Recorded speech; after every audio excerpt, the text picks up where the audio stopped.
Omniógrafo. Com este nome, inaugurou-se ontem, em uma sala Rua do Ouvidor, um aparelho que projeta sobre uma tela cenas animadas por meio de uma série enorme de fotografias. Cremos ser este o mesmo aparelho a que se dá o nome de cinematógrafo. Em uma vasta sala quadrangular, iluminada por lâmpadas elétricas de Edison, estão umas 200 cadeiras dispostas em fila. Apaga-se a luz, fica a sala em trevas e na tela aparece a projeção luminosa. Entrando em funções o aparelho, algumas cenas movem-se indistintamente em vibrações confusas.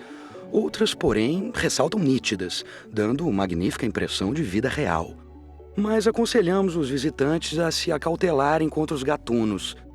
Na escuridão em que fica a sala durante a visão, é muito fácil aos amigos do alheio o seu trabalho de colher o que não lhes pertence. Jornal do Comércio, Rio de Janeiro, 9 de julho de 1896.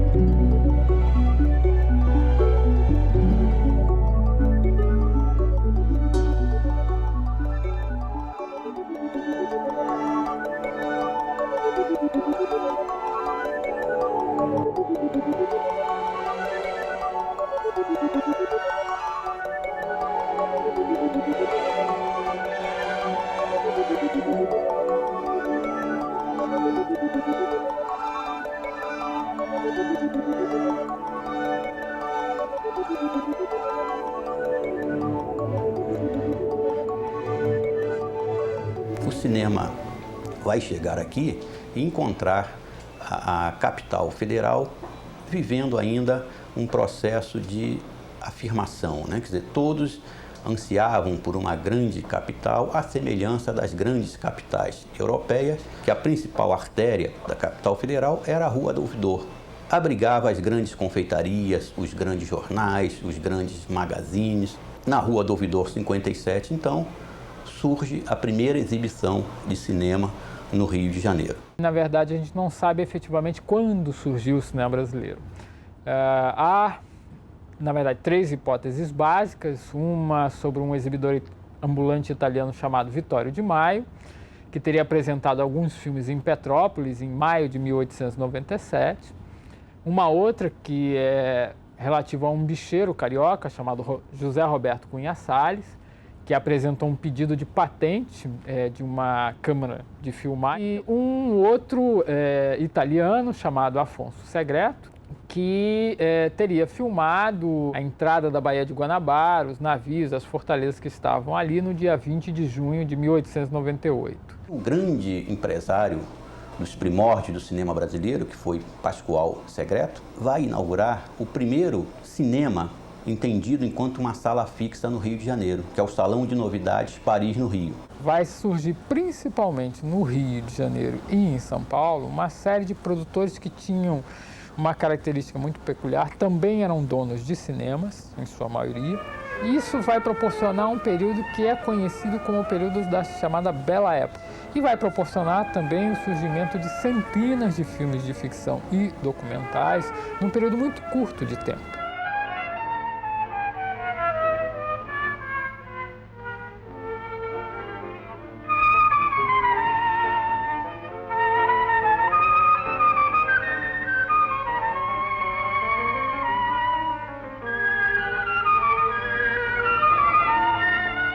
Você vai gerar alguns empresários que vão ter um peso enorme dentro da área cinematográfica. O mais famoso deles, o Francisco Serrador. A Avenida Central vai desembocar, então, na Cinelândia, no grande projeto do Serrador, né, dos anos 20. O cinema adquire uma importância tal que agora é criado um bairro para abrigar as salas de cinema, daí o nome de Cinelândia, né? Mas o que há de mais expressivo nesse momento é o surgimento de uma figura que vai se tornar um dos símbolos do cinema brasileiro, que é o diretor Luiz de Barros, que vai ser o diretor com a maior filmografia de toda a história do cinema brasileiro e vai ser um diretor bastante identificado com a chamada comédia musical ou chanchada. Ele vai se voltar nos anos 20 para um outro tipo de produção, uma produção que a gente pode caracterizar como de caráter mais popular e que tem como o elemento mais evidente o elemento erótico. As pessoas utilizavam a capa da ciência para mostrar os corpos femininos nus. Isso vai se juntar, num determinado momento, com os chamados ciclos regionais.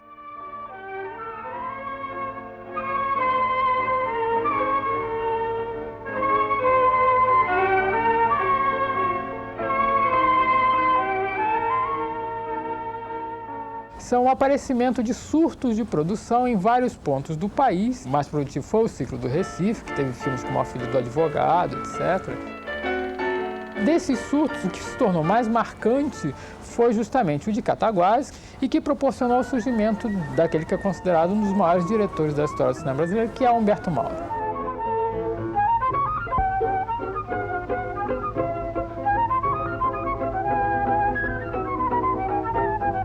Cada ciclo cinematográfico surgia como se estivesse inaugurando o cinema brasileiro. Foi assim nos anos 10, nos anos 20, nos anos 30, com Cataguases, com o ciclo da Cinédia, com o ciclo nordestino. Humberto Mauro era o melhor representante de um desses ciclos e que marcava o surgimento de um cinema brasileiro narrativo que representava uma certa cultura que ainda não tinha aparecido no cinema brasileiro, uma espécie de pré-modernismo com um certo amor à terra, um certo amor a certas tradições e, sobretudo, um instinto capaz de captar uma maneira de viver, uma maneira de se comportar, uma maneira de sentir, que era muito especial e que ainda não tinha sido registrado em cinema. Humberto conseguiu imprimir uma grande renovação de linguagem aos filmes que ele fez em Cataguases e conseguiu, através desses filmes, entrar em contato com um movimento que ocorria no Rio de Janeiro, movimento esse capitaneado por uma revista de cinema chamada Cinearte, que tinha como redatores o Adhemar Gonzaga e o Pedro Lima, e se inserir numa proposta de criação de uma indústria cinematográfica nacional. E a partir daí, desse comprometimento do Pedro Lima e do Adhemar Gonzaga, surgiu a ideia de fazer um filme. Barra Humana é um filme extremamente importante na história, porque ele apresenta as primeiras conquistas, domínio da técnica particularmente, mas sobretudo o domínio da linguagem de narração do cinema silencioso. E no final desse ano, de 1929, o ano do sucesso do Barra Humana, o Adhemar Gonzaga adquire um terreno em São Cristóvão de 8.000 metros quadrados, um terreno enorme, e lá começa a construir o estúdio da Cinédia, que no primeiro momento se chamava Cinearte Estúdio. Do final dos anos 20 para o início dos anos 30, o cinema mudo brasileiro vai apresentar aqueles filmes que são considerados os mais expressivos, os mais bem acabados do ponto de vista técnico, artístico, estético mesmo, e vai proporcionar o surgimento de um filme ímpar, que é O Limite. Mário Peixoto, quando fez Limite, estava indo contra toda a tendência natural de produzir um cinema de espectador. Ele estava produzindo um cinema pessoal, autoral, absolutamente dele.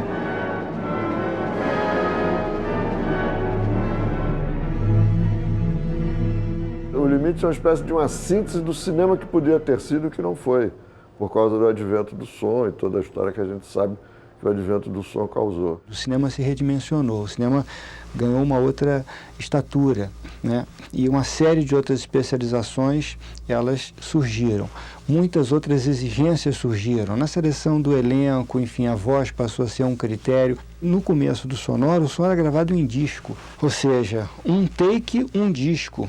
Não se cortava no meio, não se emendava disco. Então trabalhava-se com uma mídia extremamente limitada e complicada. Durou pouco tempo, passou-se a trabalhar com som ótico, mas ainda com o som ótico, nós tínhamos uma câmera de captação de imagem e uma câmera ótica de captação de som dentro de um estúdio limpado, ou seja, silencioso, um estúdio com uma série de exigências que certamente alteraram muito o perfil da produção. Para mim era Hollywood, né, entrar no estúdio da Cinédia. Quando cheguei lá, fui procurar o Adhemar Gonzaga, pensei que fosse encontrar ele assim num escritório, com uma cadeira bonita, aquela coisa. Ele estava atrás de uma galinha que tinha entrado no estúdio e estava fazendo barulho para uma filmagem que eles estavam fazendo. Tudo era muito precário. A gente era muito pobre.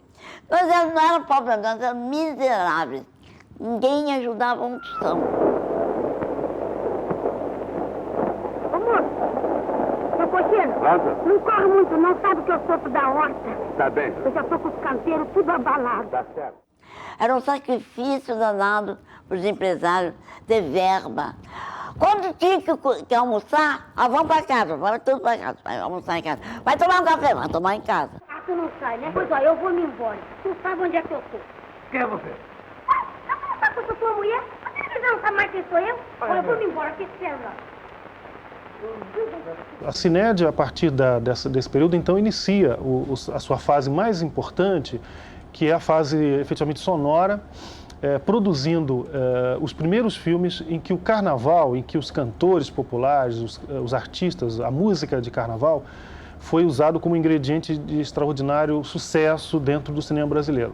Alô, Alô, Brasil foi o primeiro filme desse, vamos chamar assim, desse gênero. Foi no ano seguinte, em 1936, o maior sucesso da Cinédia na época foi Alô, Alô, Carnaval, filme que popularizou ainda mais a Carmen Miranda dentro do Brasil inteiro, porque o cinema chegava onde o rádio frequentemente não chegava. Nós somos as cantoras do rádio, levamos a vida a cantar. À noite embalamos teu sono, de manhã nós vamos te acordar. Nós somos as cantoras do rádio, nossas canções cruzando espaço azul. A partir dos anos 40, a Cinédia passa a enfrentar, como todo o cinema brasileiro, uma crise decorrente da instauração, da deflagração da Segunda Guerra Mundial, que impediu a chegada aqui de equipamentos, insumos básicos, né, da produção cinematográfica, sobretudo como a gente deve imaginar, a película virgem, a película cinematográfica que não passou durante algum tempo a não chegar mais aqui. No ano de 42, somente com o aluguel dos estúdios da Cinédia para a produção do Orson Welles, do It's All True, é que a Cinédia teve alguma atividade. Mas esse período da Cinédia é marcado por um grande sucesso, talvez o mais extraordinário sucesso relativo do cinema brasileiro, que é o filme O Ébrio, que ficou em cartaz durante quase 50 anos em todo o Brasil.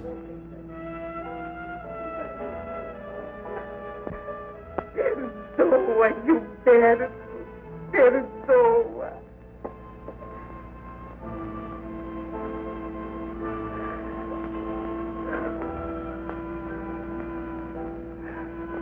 Marielle.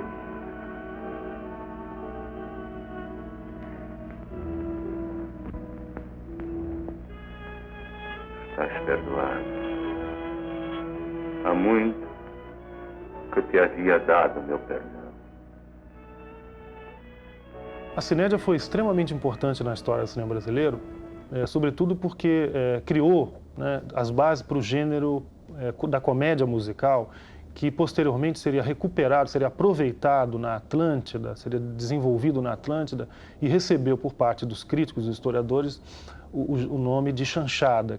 É daí que vai surgir elementos como Oscarito, Grande Otelo, Eliana, Adelaide Quioso, Anselmo Duarte, que vão ter uma grande identificação com o público, vão fortalecer esse gênero, vão consolidar esse gênero e vão novamente conseguir que o público se identifique com o filme brasileiro.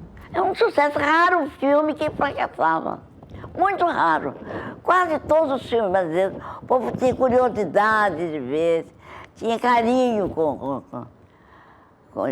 os artistas. Hoje, os atores não são tão assediados como na época, porque na época eram muito poucos atores que existiam, né? Era o Anselmo, eu, Johnny Herbert, eram pouquíssimos, né?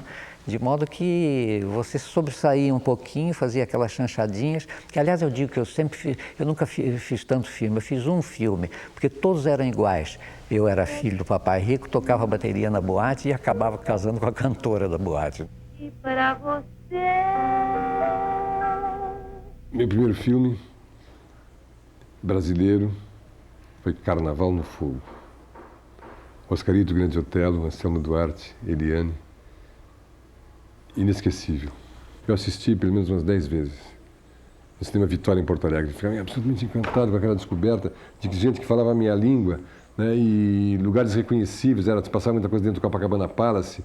Na piscina do Copacabana Palace, o Francisco Carlos cantando Ai, ai, Borotinho. Ai, ai, brotinho, não cresça meu brotinho, sem murcho com uma flor. Oi, oi, brutinho, cheio de meninas sentadas na piscina, né? Era um encanto aquele filme.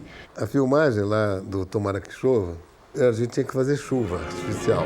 A gente ficava por trás da câmera com regadores jogando. Então saía aquele efeito de chuva na frente da câmera, desfocado, naturalmente. O primeiro filme que eu fiz foi com Oscarito na Atlântida. E eu estava com medo danado. Bom, o que ele me ajudou, o que ele fez de gaiatice para mim. Eu não suporto a vida, meu coração muito dói. Eu vou para Niterói. Ai, ai, ai, ai, Candelária. Eu acho que até agora todos os nossos comediantes se inspiraram nele. Eu não sou exatamente um comediante, mas o tipo de liberdade, de ousadia, de irresponsabilidade, de coragem de se jogar nas coisas, de deboche, de autodeboche, a que tanto Oscarito quanto o Grande Otelo se propunham, são, para mim, uma espécie de escola. Lasanha verde, numa noite sinistra, relâmpagos rasgavam o céu. O Oscarito era um comediante extraordinário, extraordinário. Eu adorava ver o Oscarito em cena, adorava. E o Otelo também, quer dizer, fazia uma composição, a dupla extraordinária, essa dupla dinâmica dos dois, né? Coisas inesquecíveis, o Romeu e Julieta deles, né? A cena do balcão, oh, Romeu! E o Otelo com as tranças brancas, loiras, assim, né? Um pouco misturado com Rapunzel também, lança-me tuas tranças, era Romeu e Julieta com Rapunzel na torre, né? Rouxinol, fotografia, certa que vem amanhecendo o dia. Adeus, Romeu. Julieta, não te vá ainda. 3 palavras eu vou dizer por despedida. Até amanhã. Até logo. Era um pequeno gênio, o Otelo, né? Que engraçado, ele tinha uma coisa que ele falava inglês muito bem, o Otelo. Primeiro ele fazia o diálogo dele para ele em inglês e depois ele fazia em português. Ele disse que arredondava. O Otelo, que era uma pessoa maravilhosa, ele estava vivendo uma crise muito grande. A mulher dele tinha se suicidado e tinha matado o filho. Ele era uma pessoa muito sensível e estava muito baratinado naquela época. Então ele estava bebendo muito, né? Aquelas cenas do corredor, que ele sai correndo com o Oscarito para lá e para cá, eu ficava segurando o Otelo do lado da câmera para ele não cair. O Oscarito puxava ele, dizia, aqui, e entrava. Aquilo ficava como comédia, mas ali naquele momento aquilo era um pouco mais do que comédia. O manga, ele entra a partir de 53 com a dupla do Barulho. E ele dá uma nova roupagem às chanchadas. Ele entra pelo gênero da paródia, né? Fazendo filmes que parodiavam, por exemplo, Nem Sansão nem Dalila, que é uma sátira política deliciosa sobre o getulismo. E assim ele vai fazendo esse tipo de filme muito interessante até redundar no Homem do Sputnik, que é uma sátira muito inteligente à questão da Guerra Fria, que era o grande tema do momento, né?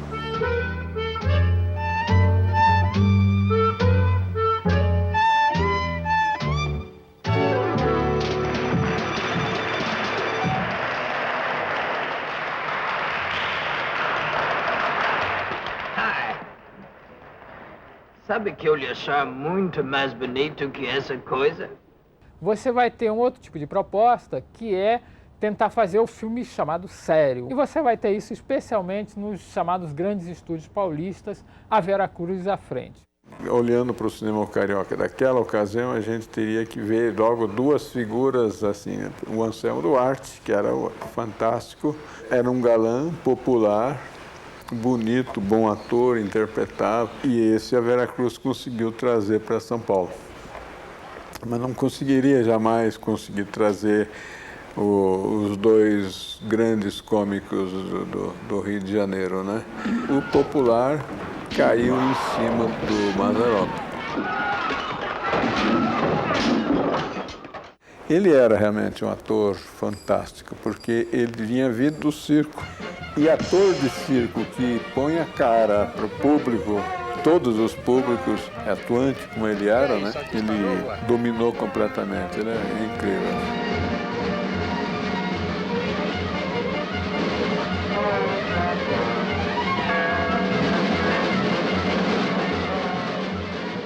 Eles pagavam muito bem. Não pagavam o dobro do que eu ganhava no Rio, pagavam 3 vezes mais. Não só a mim, os técnicos também. Eles tinham que pagar bem, porque os técnicos que eles contrataram vieram todos da Europa. Eram todos ingleses, vieram com o Alberto Cavalcanti, né? O Alberto Cavalcanti foi convidado pelo Dr. Franco Zampari, ele estava na Europa, ele vivia em Londres. Então, o Franco Zampari convidou, ele veio, então, organizar toda o projeto da Veracruz, de novos técnicos, então, técnicos brasileiros com técnicos estrangeiros. Então, a gente fazia como se estivesse fazendo uma chanchada qualquer. Mas quando via, saía uma beleza dos filmes. Quando ia ver, a beleza da montagem, a beleza do cenário, a beleza do lugar.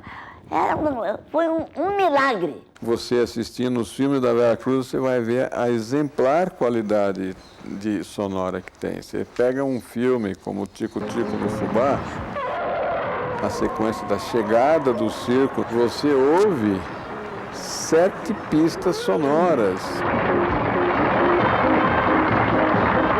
Joãozinho!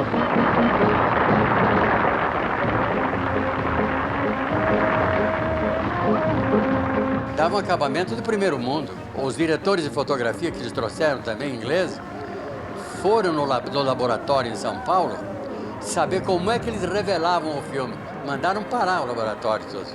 Vamos começar de novo. Aí aprenderam uma coisa. Quantas cores tem o filme em preto e branco? Tem 2 cores, né? Ele falou, não, tem 3. O filme bem revelado tem 3 cores. Ele tem o preto, o branco e o cinza. Um velho amigo, Luiz Monteiro, grande músico.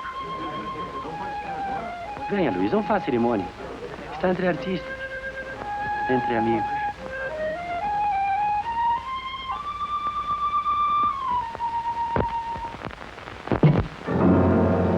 O primeiro que eu fiz, o Tico já foi para Cannes. Cangaceiro é que abriu portas para os nossos filmes serem aceitos nos festivais de Cannes, de Veneza e outros. O que é que a senhora está fazendo aqui? Deixe de soberba, moça. Responda quando lhe perguntam. Olha que está falando com o capitão Galdino Ferreira. Hoje, nesse lugar, só tem um senhor. Ande, responda. Quem é a senhora e como é que chama? Sou a professora. Meu nome é Olívia.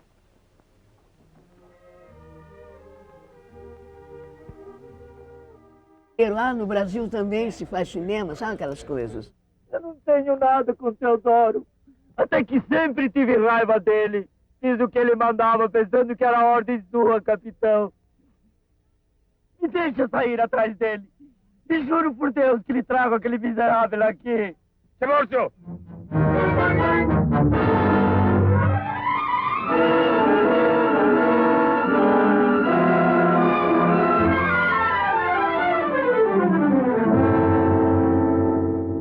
Acho que os melhores fotógrafos de cinema estiveram na Veracruz, maravilhosos. Fotografias, o próprio Floradas na Serra, que é um filme que ainda é visto, você vê que fotografia linda em preto e branco. Mas o cara que fez aquilo, Ray Sturgis, que foi um dos maiores fotógrafos ingleses.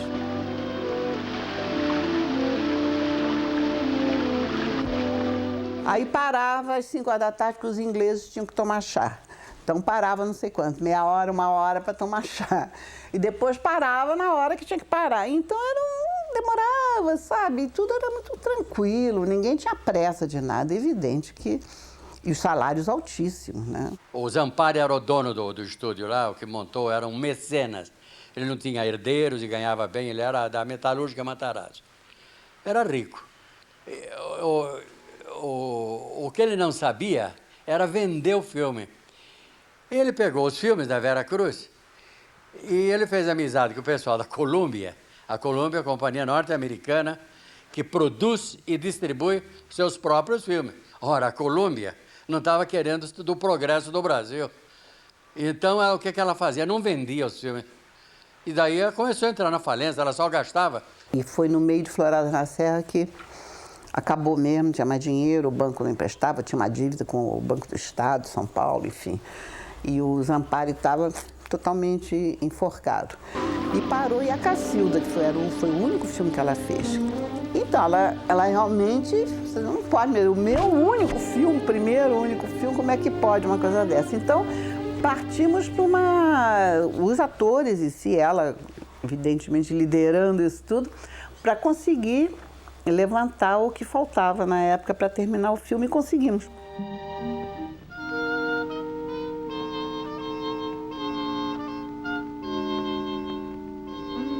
O assunto é banal. A paisagem não tem perspectiva e as figurinhas nem parecem gente. Não tive tempo de pintá-las. E houve um momento onde se verificou um rompimento com essa tradição, que foi o momento do cinema novo. Foi ali pelo finalzinho dos anos 50 e começo dos anos 60. A que hora o senhor acordou? Quantas horas trabalha? Quantas horas o senhor anda por dia? Que idade o senhor tem? Que hora o senhor vai dormir? O senhor vai ao cinema? Foi um momento em que, digamos assim, exagerando um pouco, mas para caracterizar bem o que ocorreu, nós começamos a fazer cinema como se não existisse cinema em nenhum outro lugar do mundo, como se nós resolvêssemos inventar o cinema de novo. A multidão comparece à Cinelândia junto à estátua do ex-presidente Getúlio Vargas para celebrar a sua memória e reivindicar as reformas que o país está a exigir para libertar-se do pauperismo e do subdesenvolvimento. Era uma época muito efervescente, digamos assim, porque era um início de democracia, né? Então a gente se discutia permanentemente, né? E aí nasceu nas mesas dos bares e nas discussões, nasceu, e sobretudo na ideia concreta de mudar o país, né, de transformar o Brasil. E aí a gente achava que o cinema era uma arma poderosa para isso. Estas imagens foram filmadas durante a Univolante, uma caravana da União Nacional dos Estudantes que percorreu o país para promover a discussão da reforma universitária. Com os estudantes, viajavam membros do CPC, Centro Popular de Cultura da UNE, que pretendiam estimular a formação de outros centros de cultura nos estados. Começamos a viver um movimento de cultura popular, CPC no Rio de Janeiro, MCP, a arte a serviço da transformação política, né? É nessa circunstância que um grupo de jovens politicamente engajados resolve começar a pensar na grande aventura de um novo cinema. E o ícone dessa grande aventura certamente foi Nelson Pereira dos Santos.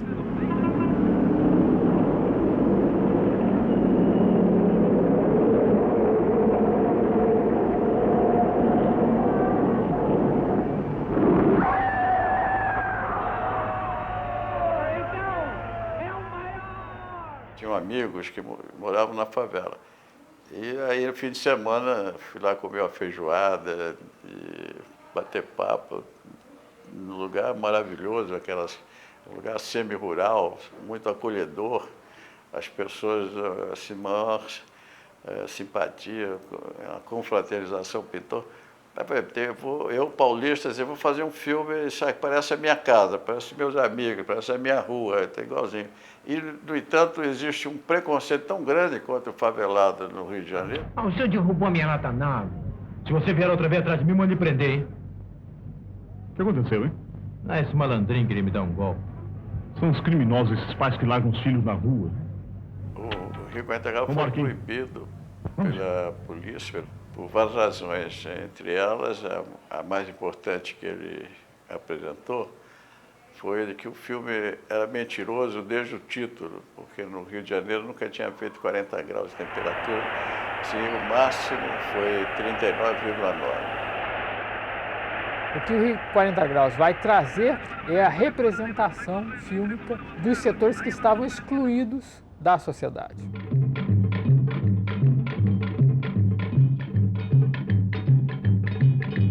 Na história da cultura não existem revoluções, rupturas sem uma tradição. É preciso você ter uma tradição a qual você se liga para fazer a ruptura. E naquele momento nós não tínhamos isso, nós não conhecíamos de jeito nenhum Mário Peixoto e muito pouco Humberto Mauro. Então o cinema novo foi um movimento feito a partir de uma outra tradição, uma tradição cultural literária, da cultura da literatura brasileira, sobretudo a literatura modernista brasileira. Essa tradição foi aos poucos substituída na medida que nós fomos encontrando em Humberto Mauro essa tradição perdida e necessária para alimentar o futuro do cinema brasileiro. Que se prepare tudo para recebê-los como hóspedes de honra. Não sou do cinema novo, fui convidado a fazer parte do movimento, fiz parte do movimento, mas os meus filmes não representam o cinema novo. O cinema novo tem... Os filmes que mais representam o cinema novo são os filmes do Glauber, o mais avançado, né? O Sarracenia, outro. Nós tínhamos a ideia do movimento Cinema Novo já há algum tempo, desde que Glauber Rocha chegou da Bahia. A conversa na casa de Joaquim Pedro era sempre nós que íamos fazer o movimento de cinema brasileiro. E a Rádio Cabo filmamos como se fosse um filme de ficção, porque não tinha diferença entre documentário e ficção. Hoje a cidade se transforma. A fábrica de álcools determina um processo de industrialização que entra em choque com a economia tradicional desta cidade, a pesca. Esta fábrica e o próximo aparecimento de uma outra, destinada ao aproveitamento da baleia, constrói no Arraial do Cabo um tempo novo que os pescadores recusam, incapazes de aceitar o trabalho com as máquinas. Glauber, aos 17 anos, fez vestibular, não queria fazer um vestibular, fez forçado. E ele passou no vestibular e eu tinha dado a ele, feito uma promessa para ele, se ele passasse eu daria a ele um carro. E dei ele o dinheiro para comprar o carro, ele comprou essa câmera e que fez Barra Verde. Olha a flor da mangueira, olha a flor que macheira, quem bate pandeiro é homem. O Glauber tem uma coisa que quando dá a ação que a câmera liga, ele se transformava. Parece que era outra pessoa. Então ele dirigia na hora. E quando acabar a cena, naquelas mais movimentadas, quando tem as pessoas na rua, aqueles comícios, aquelas coisas, ele vinha ali possesso assim, de alegria, todo feliz, dizendo, Dibe, é uma maravilha, tudo que a gente pede para os atores, eles fazem. Daí você olha, depois olha para você, e começa. Glauber Rocha, na Bahia, Lindo Arte Noronha e Vladimir Carvalho, na Paraíba, Maurice Capovilla, em São Paulo, uma série de jovens que eram apaixonados pelo cinema e pela grande aventura de introduzir os filmes no processo de transformação. Naquela época, a Líder tinha... A publicidade era feita em película. Então a indústria do cinema era muito forte. Quer dizer, a PPP, por exemplo, fazia 60 comerciais por mês. Fazia 2 por dia. Então a Líder tinha muito giro. Então o cinema podia entrava na sobra. Você tinha sobra de negativo, você podia ficar devendo. Né? A Líder tinha giro, capital de giro, então o cinema novo entrou um pouco nessa carona da indústria viva. Isso só vai trazer desgraça. Mas tu não vivia dizendo que não aguentava mais ser pobre, Margarida? Minha vontade era tacar fogo nisso tudo. Como é que tu queria que eu fizesse? Tu acha que vendendo cachaça, ensinando criança de favela, a gente fica rico? Tu só aprendeu a ler, fazer conta e roubar. Lendo e fazendo conta, tu não ganha dinheiro. Tem que roubar. Não digo que não roube, rouba, não sou contra. Mas pobre não pode passar de ladrão de galinha. E nessa época não tinha Embrafilme, não tinha financiamento público, não tinha incentivo fiscal, não tinha nada. Era dinheiro pegado no banco e que você tinha que pagar.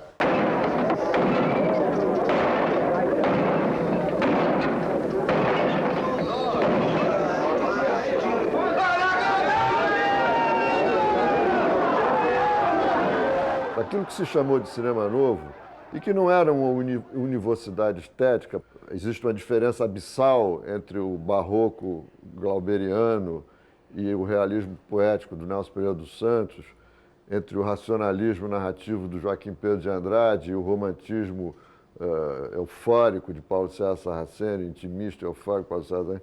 Enfim, não dá para você botar tudo no mesmo saco. Nós tínhamos muito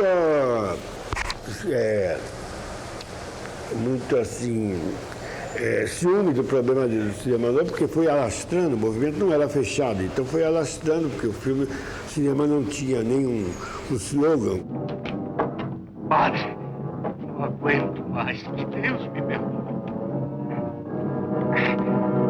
Santa barba pro Satanás. Vou botar esta cruz dentro da igreja, custe o que custar. Fecha a porta!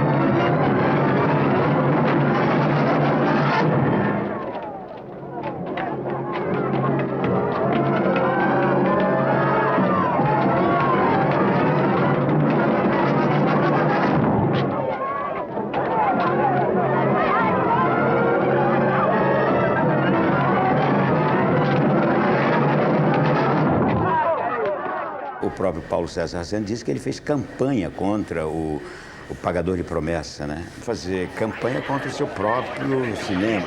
Não sabe qual é esse lugar? Discutindo na rua. Como o quê? Seu biado pamonha, carola de uma filha. A mulher dando em cima do homem da gente e agarrado com essa cruz. Isso também faz parte da promessa, é? Corno manso! Cinema novo naquela época, por causa disso, aquela garotada, não, que não é nada disso, que o negócio é outro. Eu ia ver o cinema novo, saí irritadíssima do cinema, aqueles filmes chatésimos, aquelas histórias que não tinham cabimento, sabe? Era tudo muito ruim. E eles metendo o pau no ancião, eu falei, gente, mas de alguma coisa vocês aprenderam, se ninguém, vocês não inventaram. O que unia a geração do cinema novo era a ideia de fazer um cinema brasileiro no Brasil, ou seja, um cinema que fosse capaz de levantar certas questões sobre o Brasil, ao mesmo tempo que fosse feito de uma maneira que o identificasse. A velha história da procura da identidade, etc. Mas, tirando isso, havia sempre uma grande diferença entre os filmes. Nós tivemos 3 filmes filmados numa mesma região, sob o mesmo tema, uma mesma paisagem e com estilos completamente diferentes entre si. Tivemos Vidas Secas, do Nelson, Deus e o Diabo, Na Terra do Sol, do Glauber, e Os Fuzis, do Rui Guerra, são 3 filmes de estilos de narração completamente diversos. Chegaram juntos ao mercado e cada um deles apresentando uma forma diferente de espelhar e de pensar o país. Se a ilha não existe, o que anda sofrendo até o fim da vida?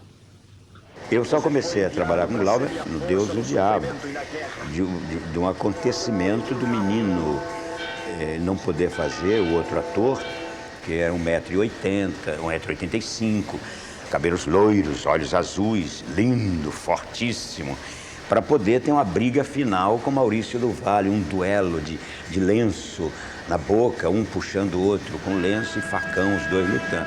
Agora, quando eu passei a fazer o filme, eu não podia lutar com Maurício do Vale, que falei para o Glauber, eu não posso ter uma briga com Maurício do Vale, porque o Maurício do Vale é um armário e eu sou uma cômoda.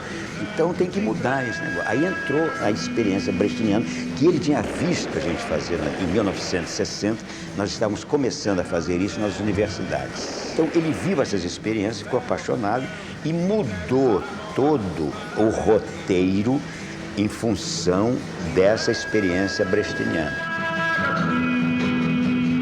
Se entrega, Corisco!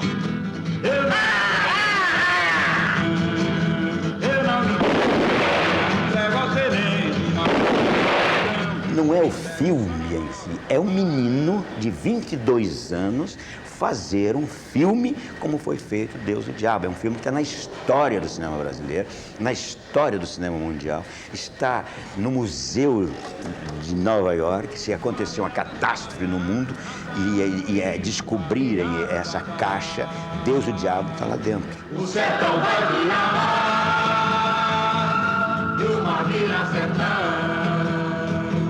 O sertão vai virar mar, e o mar vira sertão. O Glauber lançou a ideia da estética da fome como teoria básica do cinema novo brasileiro. Eu acho que nesse período a estética da fome é substituída pela estética do silêncio, ou seja, os filmes passam a dizer aquilo que é possível dizer e não aquilo que se quer dizer. Em 64 vem o golpe militar, março de 64, 31 de março, 1º de abril. Então aí a bandeira passa a ser de resistência democrática à ditadura, ao golpe militar. 35 dias depois do início da filmagem, no dia 1º de abril, o trabalho foi interrompido pelo movimento militar de 64. Apenas 40% do roteiro tinham sido rodados. Às 10 horas da manhã, no dia 1º, a gente acordou. Eu sempre, geralmente, sou acordado, já teve golpe, invasão russa, Tchecoslováquia, sempre estou acordado e já houve a catástrofe. E me acordaram dizendo, pô, golpe, não sei o que, tal. O Arraial está cercado e tal, que era Pernambuco, né? E daí a gente fugiu para Galiléia e 2 dias depois conseguimos chegar a Recife. Mas a sensação inicial a gente não sabia se era para durar. Então até eu falei, é bom que eu ganho um dia de filmagem, sem filmagem, para preparar a próxima, que eu estava numa filmagem muito difícil que eu não sabia o que fazer.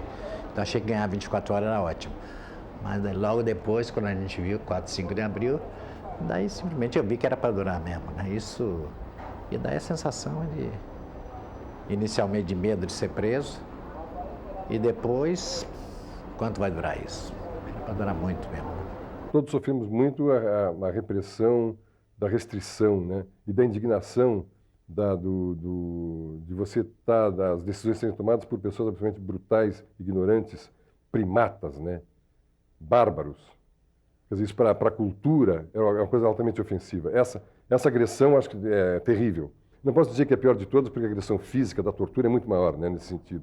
Mas nós somos torturados muito internamente, né, no que a gente acredita que sejam os valores humanistas, né, ou a cultura, que são boçais da polícia, que vinham decidir sobre o que se devia ser visto ou não, escrito ou não, que poesia devia ser feita, que quadro devia ser pintado, né. Isso é coisa bárbara, uma coisa horrorosa, né, insuportável. Gostar da política, ninguém gosta. A política é um jogo sujo e infernal. Mas sempre fui muito interessado no jogo político. Mas não acho que seja a única coisa importante na vida, de modo algum, que a coisa mais importante na vida é o amor, são as relações humanas.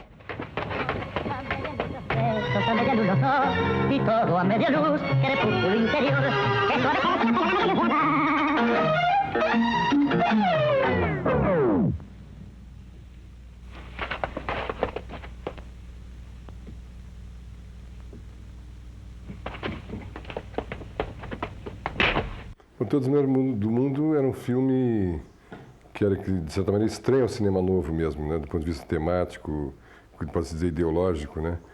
Porque era uma comédia romântica, urbana. Eu percebi que fazer Selva Trágica, que foi o filme que eu fiz depois do Assalto do Trem Pagador, aquela linha não era uma linha muito apropriada para aquela época. Era um filme de denúncia, um filme de mostrar o trabalho escravo.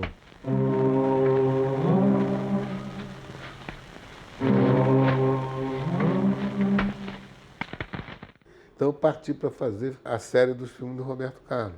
Câmera! Playback!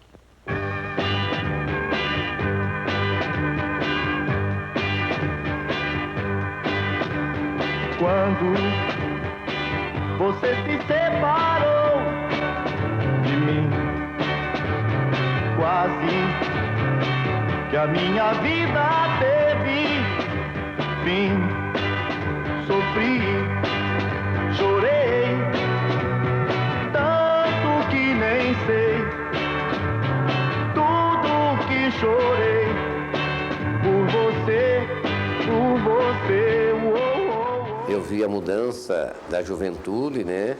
Começava com Elvis Presley, aí veio aquela juventude transviada, Vidas Amargas, com James Dean.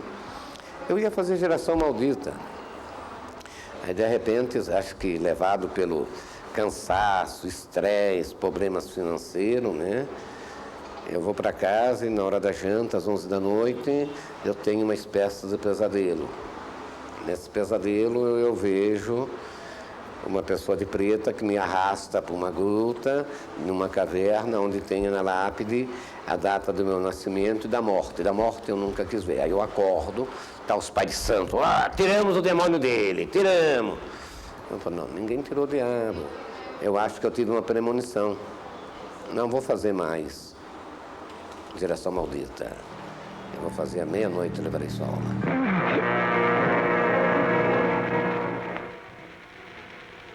Do que lhe valeu a crença? Eu sou mais forte.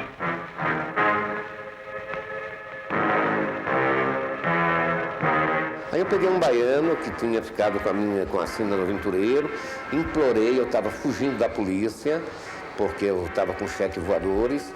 Eu estava numa situação muito calamitosa, fazia 2 dias que eu não comia, então quando eu fui falar com ele eu caí, amarelo.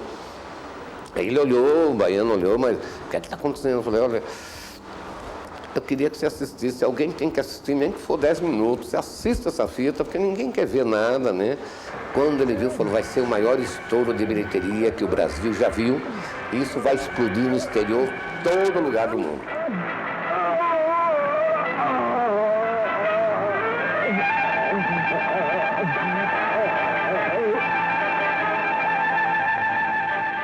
E esse cinema onde é que era feito? Especificamente ali, na Rua do Triunfo, na Boca do Lixo, no estado de São Paulo. E em seguida, comecei no Rio um cinema que a gente chamava mais de experimental. Um cinema que depois o Glauber falou que era o de Grude. O senhor sabe que na Argélia, as mulheres que lutaram como guerrilheiras na Frente de Libertação Nacional viram seus direitos femininos caçados pela própria Revolução? O cinema brasileiro daquele momento, o chamado cinema novo, começa a se desdobrar em outras variações, mantendo o seu espírito modernista, que vai para o cinema marginal de Júlio Bressani e Rogério Sganzella, que de certo modo corrigem certos desvios que o cinema novo começava, desvios estéticos, né? Não estou falando de política, que o cinema novo começava a ter naquela situação. Vida não é mole, não. Mole pro Matarazzo, pro Rockefeller. Tem que ser nada que te arrasa. A praia tava o fim da picada. Comi uma coxinha, um pastel de carne, de palmito, eu não sei bem, sem nenhum medo da morte. Acho que o Bandido inaugura uma nova fase, né? Eu me dava muito bem com os realizadores do cinema novo, mas eu tinha a minha própria visão de ser. Eu não procurei fazer aquele dualismo, nem assim me ater ao princípio da exclusão, que eu vejo até hoje se repetir, entendeu? Que é o princípio de dizer, não, esse tipo de cinema não deve ser feito. Ao contrário, eu queria fazer exatamente aquilo que não podia ser feito. Quando a gente não pode fazer nada, a gente avacalha. Avacalha se esculhando. Não havia liberdades democráticas, não havia habeas corpus, não havia inviolabilidade do lar, né? Então, todas essas figuras, desapareceu o Poder Judiciário, o Congresso. Então, aí o pau comeu mesmo, a coisa pegou fogo, aí foi terrível. Né? 1968 foi o ano que não deveria ter terminado. Talvez ele tenha iniciado de uma forma muito abrupta e terminou com um desastre para o cinema brasileiro, que foi a instalação do Ato 5. Proibição de atividades ou manifestação sobre assunto de natureza política. A aplicação, quando necessária, das seguintes medidas de segurança. A. Liberdade vigiada. B. Proibição de frequentar determinados lugares. C. Domicílio determinado. O ato que decretar a suspensão dos direitos políticos poderá fixar restrições ou proibições relativamente ao exercício de quaisquer outros direitos públicos ou privados. Ficou insuportável fazer cinema no Brasil nesse período, né? Nós tínhamos que sair, tivemos que sair. Não é? Nós recebemos, inclusive, um aviso do saudosíssimo general Bressani, que é o pai do Júlio, né? Que realmente a coisa ia ficar feia para a gente.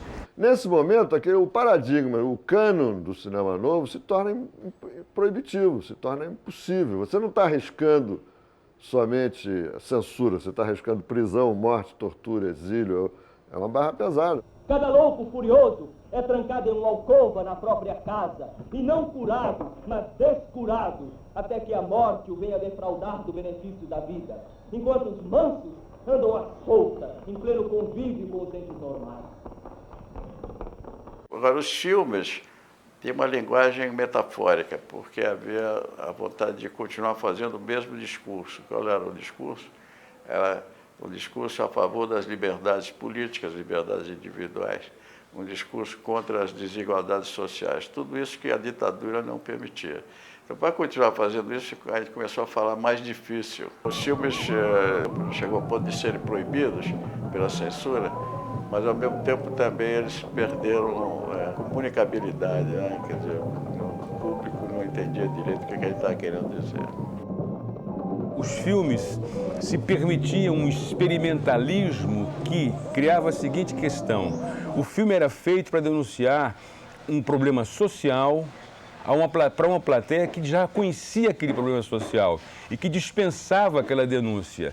E da forma como ele era feito, o espectador para o qual ele deveria ter interesse era um espectador cuja visão não alcançava o significado daquela obra lá. O sangue das massas é sagrado. O sangue não tem importância.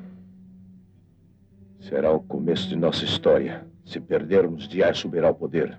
Numa luta inútil, seremos esmagados. Você não pode trair nós. Nossa aventura terminou. Aventura? Você chama Como todo nosso trabalho aventura? Aventura! Você chama o nosso trabalho aventura!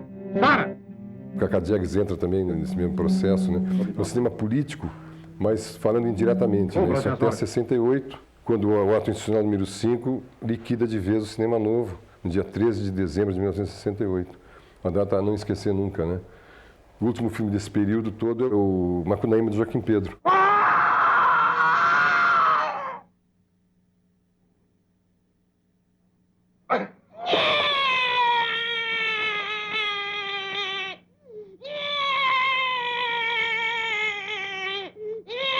Pronto!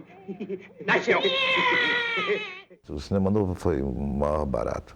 Inventou uma técnica de trabalho da câmera na mão e da ideia na cabeça, né? Que foi esquecida. E quem tiver a ideia da cabeça, vamos embora, né? Quem tiver a ideia na cabeça, a câmera na mão está comigo, está tudo resolvido.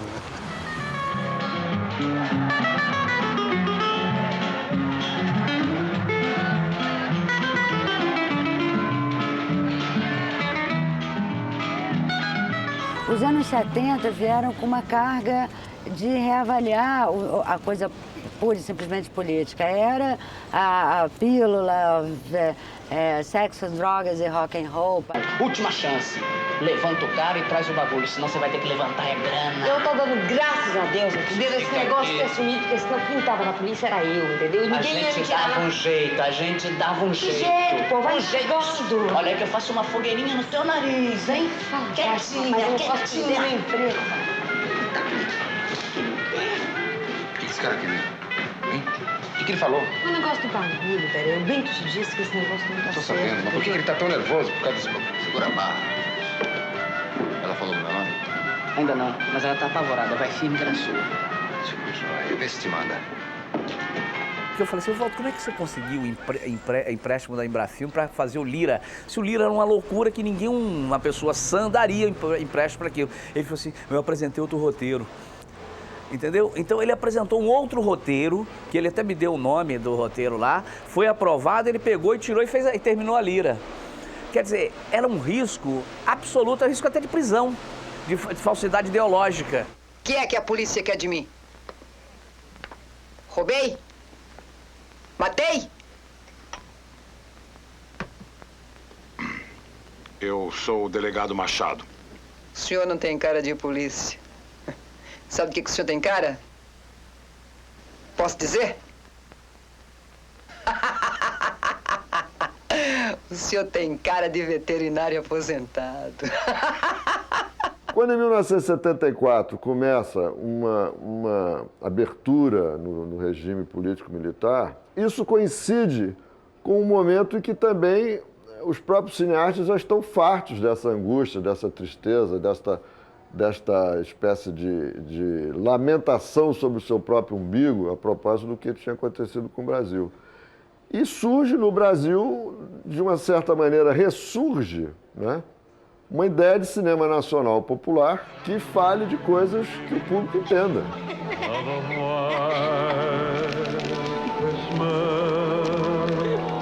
Parece coco ralado.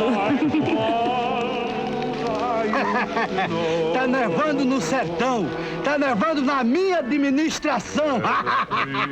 Sim, está nevando no sertão, como na Suíça, na Alemanha, na França, como na velha Inglaterra, saudade, como na Europa em geral, e nos Estados Unidos da América do Norte.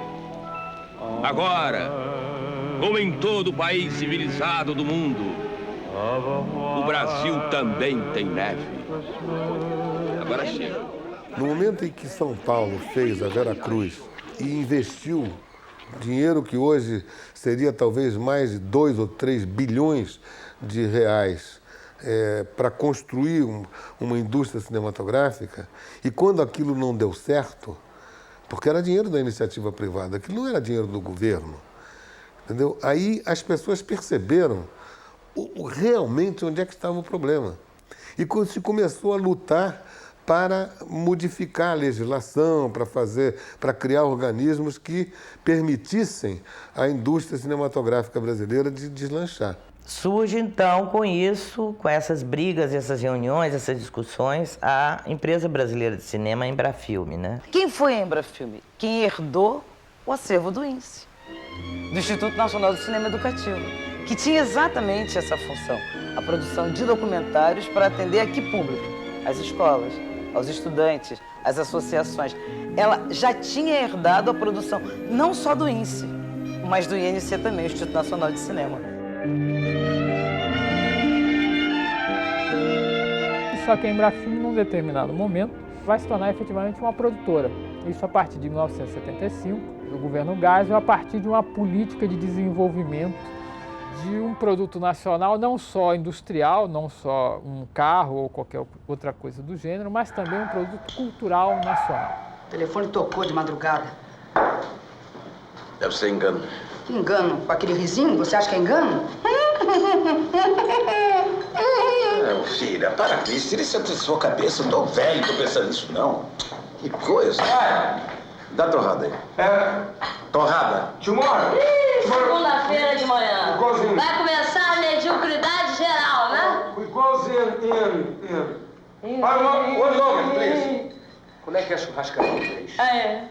Churrascaria, como é que é? Steakhouse, ô babaca. Steakhouse. We go to steakhouse tomorrow. Cachorro é dog. Yes. I'm very happy to meet you. Ô, Aparecida de Fátima. In Brazil tomorrow.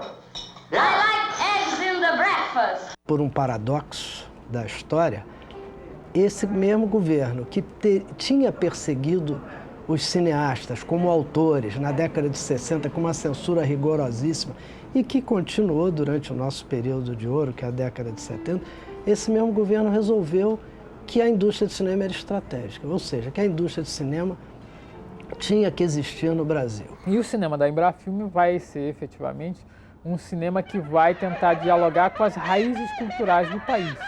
São filmes como Chica da Silva, O Homem do Pau Brasil e coisas do gênero.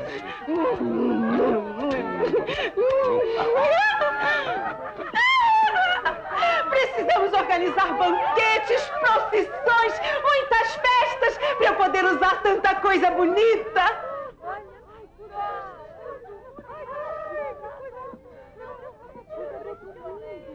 Quem é essa? É uma nova de nome Figena. Chegou ontem da Bahia. É bonita demais para servir a João Fernandes. Quero ela de minha mucama. Perto de mim eu sei por onde ela anda. Muito bem. Ela é precavida.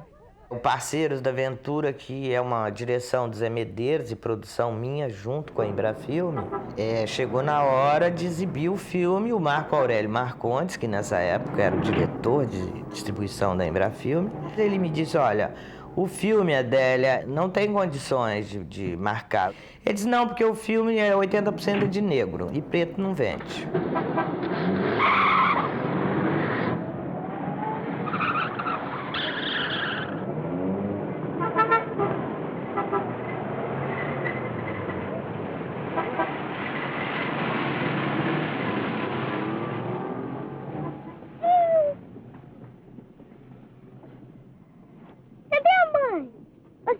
Motorista Bela? Qual é o seu nome? Meu nome é Benedito, mas me chamam Bené. O meu é Lucinha. Ele é o Pet. Ele quem? Ele.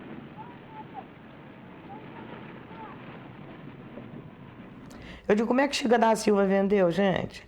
Ah, mas tinha a Zezé Mota pelada.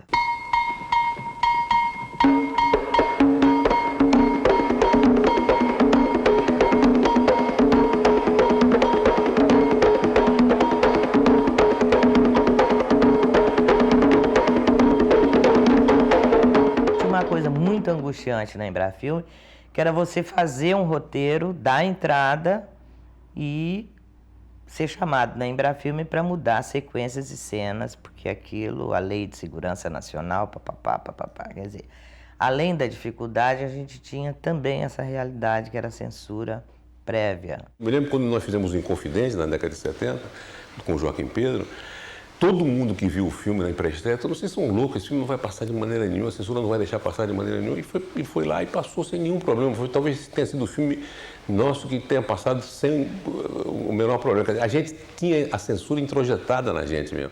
A primeira cabeça que eles querem cortar é de Vossa Excelência. Vão pegá-la pelos cabelos e fazer uma fala ao povo que já está escrita pelo Dr. Gonzaga, suspendendo a cobrança dos impostos. O governo Geisel começou o tal processo lento, gradual de abertura política. Né? Quer dizer, eles queriam, vamos dizer, propondo uma convivência. Vamos eliminar as barreiras criadas. Né?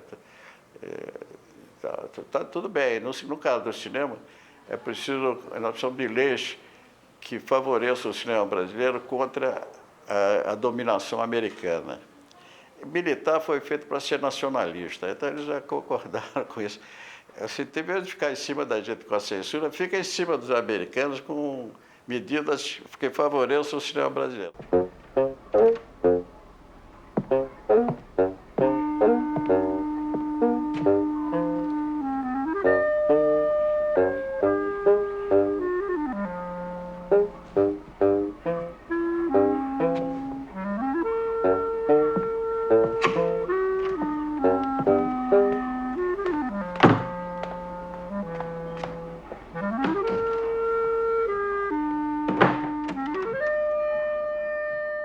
Mas a verdade é que a Embrafilme tinha o seguinte problema. Tinha a parte do governo que não gostava da Embrafilme, que via a Embrafilme com desconfiança, principalmente dirigida por um cineasta que era eu. Solange não é uma nora qualquer. É filha que eu nunca tive. Como se fosse minha filha. De vez em quando eu tenho a impressão que o casamento de vocês é incestuoso. Ora, papai, sua besta. Eu estou falando sério. E agora em que você vai se basear? Eu quero fatos. Fatos concretos. Vamos lá. Houve um momento de euforia, de luta, e eu comecei a colocar em prática tudo aquilo que eu tinha aprendido na minha vida de homem de cinema. Lutar pela distribuição, pela lei de obrigatoriedade, pela fiscalização das salas de cinema, pela fiscalização do cumprimento da lei, para aumentar o espaço do cinema brasileiro nas salas de cinema. Entregue a quem está no mercado, a quem conhece o mercado, o resultado só podia ser o que foi, quer dizer, um crescimento da nossa participação, da divisão de mercado no Brasil a nosso favor. A Embrafilme estava em 11º lugar no ranking. Com a dama de lotação, a Embrafilme foi para o 1º lugar.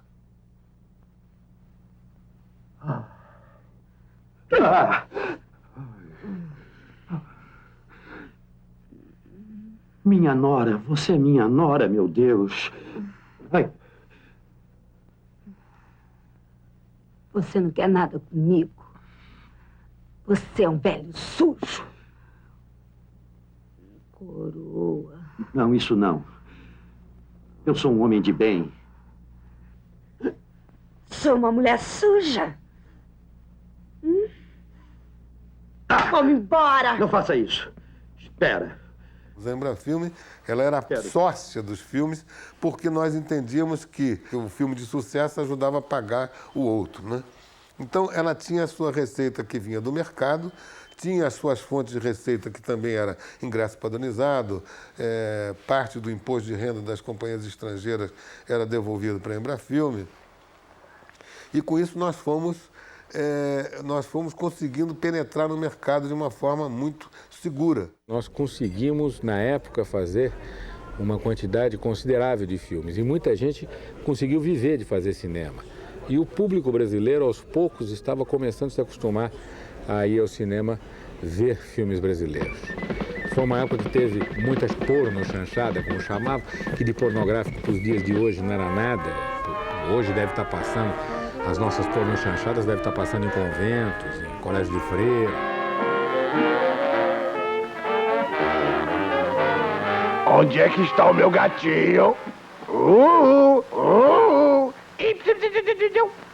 Achei! Coronel, o senhor acabou de comer. Lembro que uma vez me convidaram para fazer uma pornochanchada e aí eu recebi o roteiro e dei uma olhada e falei, não vai dar mesmo, não vou fazer. Aí ele fui lá, devolveu o roteiro e o diretor falou, não, vamos conversar, vamos conversar. E aí conversamos, e aí eu me lembro, na época eu estava fazendo teatro. E aí o diretor me ofereceu assim, 3 vezes mais do que eu ganhava por mês. Eu falei, tá bom, eu faço. Eu também tenho vontade de fazer um filme cabeça, um filme para meia dúzia de pessoas. Só que eu não quero fazer com o meu dinheiro. O que a maioria faz, esses tipos de filmes, não fazem com o próprio dinheiro, não. Fazem com o dinheiro de terceiros. Meus filmes todos eram tirados do próprio bolso. Eu comprava 3 apartamentos com filme, tinha que vender 4 para poder pagar o próximo, porque a inflação era terrível, e assim foi. Terezinha! Olha aí, tá fraco, mais forte! Terezinha! Vou chamar agora os meus amigos, Cláudia Santana e Bete Bombardeiro. Palmas para Cláudia Santana e Bete Então Bombardeiro. esses filmes, entende, vieram numa avalanche do exibidor. E aí quando você chegava para marcar o seu filme, pedir um circuito decente, ele perguntava quantos nus tem. Não tem nenhum. Ah, então não vou nem ver o filme. Não, mas o filme tem qualidade. O filme tem uma história. Ninguém mais acredita em magia hoje em dia. A turma quer mulher nua e sacanagem. Os cinemas, mesmo na Zona Sul, mesmo os cinemas de maior luxo, os cinemas mais bem frequentados, até mesmo frequentados por famílias, iam lá se divertir com as aventuras sexuais, né, das brasileiras e dos brasileiros.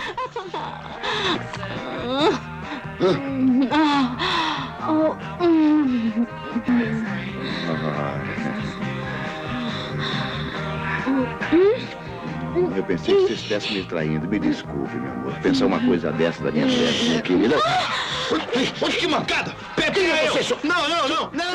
Peraí! A ideia das pessoas fazerem sexo, a ideia das pessoas terem uma vida erotizada, não passava pela telinha da televisão. Então as pessoas iam ao cinema para ver o que não viam em outra mídia. Tá na hora de se mandar. Cadê o café? Dá uma bicadinha aqui, dá.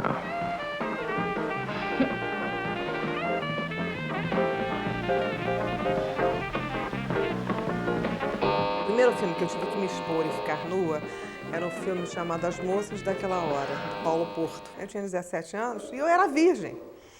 E eu tinha que fingir, fazer cara de prazer, com meu partner era o Amândio. Eu disse, mas gente, fazer cara de prazer, como é que é isso? E eu não tinha essa vivência enquanto mulher. Não! Você não é virgem! Você não é mais virgem! Mas claro, nós acabamos! Acabamos! Mas eu não fui o primeiro! E eu tinha que atravessar uma praça nua, de costas, pegar o lençol, jogar. Isso em Três Corações, uma cidadezinha que era um ovo, com toda a vizinhança, com as casas todas, as janelinhas abaixadas, os olhinhos às 3 horas da manhã, todo mundo igual na janelinha, olhando. E eu tive que fazer aquela cena. E eu nunca tinha nem dormido com ninguém, ficado nua, que dirá atravessar uma praça às 3 da manhã.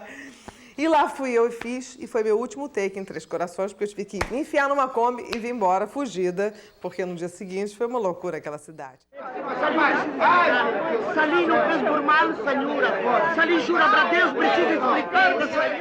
Foi quando era proibido tudo, se falar sobre o que estava acontecendo no Brasil, era proibido falar. Então, sobravam bobagens para se falar.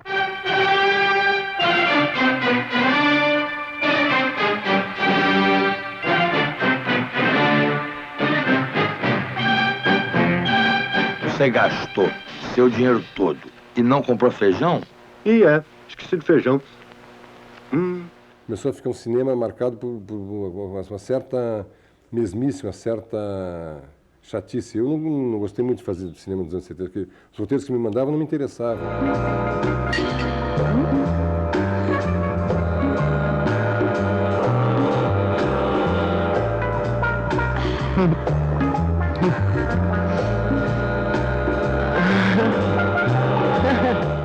Embora tenha havido filmes muito interessantes dos anos 70, né? De sucesso de público e bons filmes, como Dona Flor e Seus Maridos, que é um exemplo disso, né?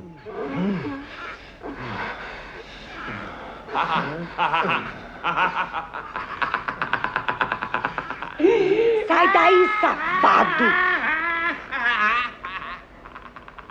Que foi, meu amor? Safadinho.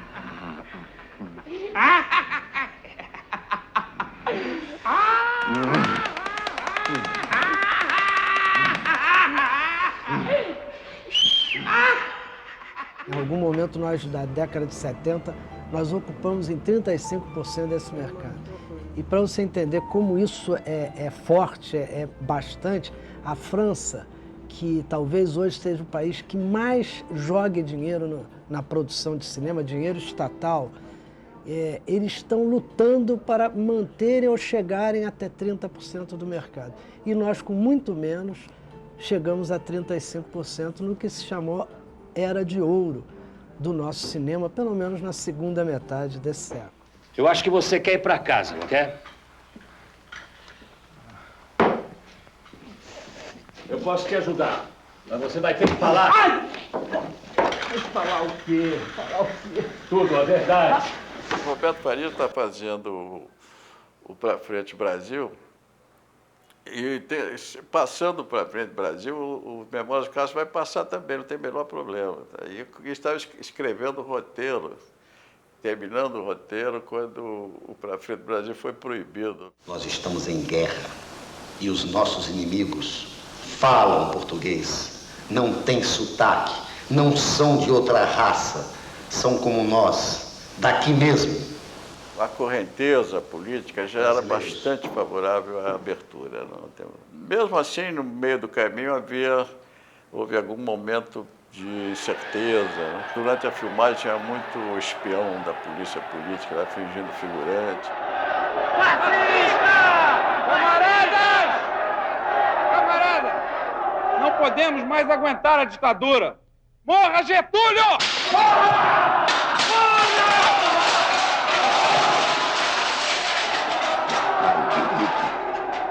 Nave pastos de merda.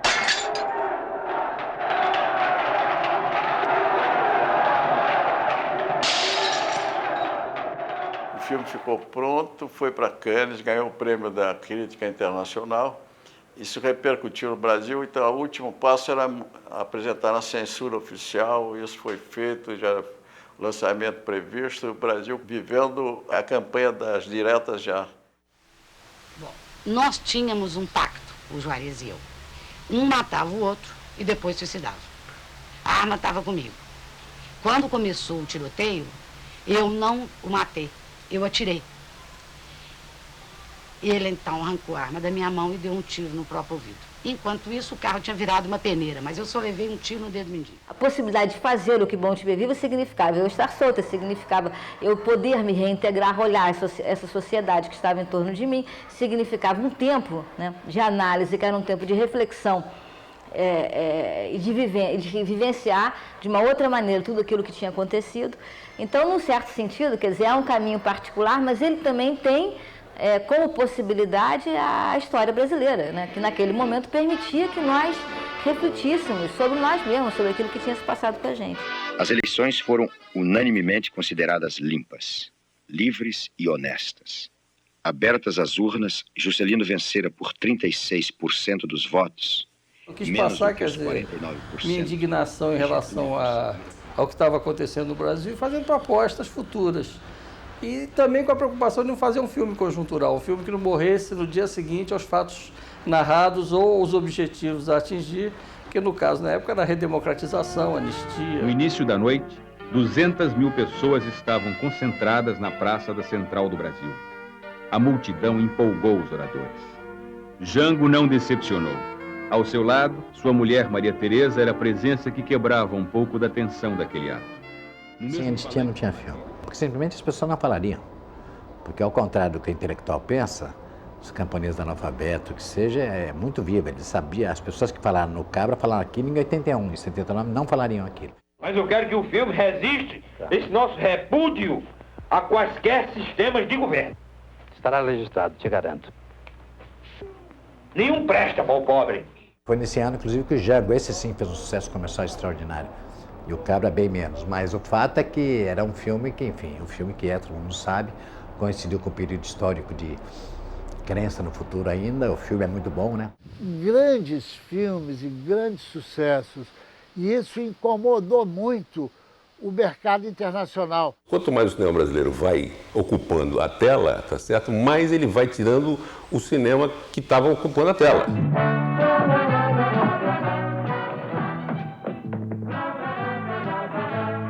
The girl is mine.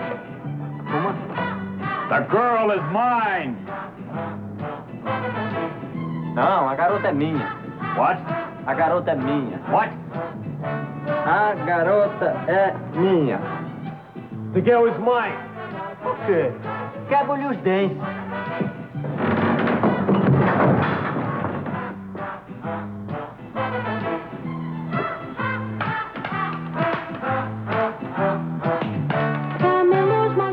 Os exibidores, os distribuidores, começaram a impetrar mandados de segurança contra a Embrafilme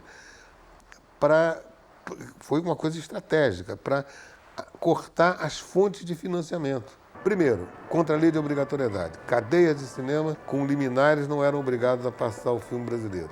Contra o ingresso padronizado, que era uma receita da Embrafilme. Quem é você? Eu tenho uma mensagem do Valentim.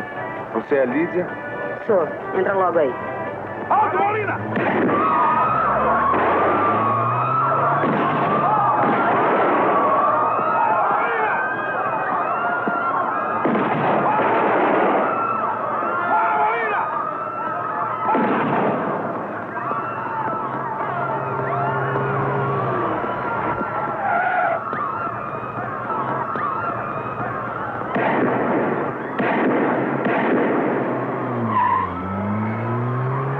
Quando nós tínhamos 45% né, da tela brasileira, né, que é uma coisa gigantesca na época da Embrafilme, quer dizer, na época áurea da Embrafilme, a guerra começou.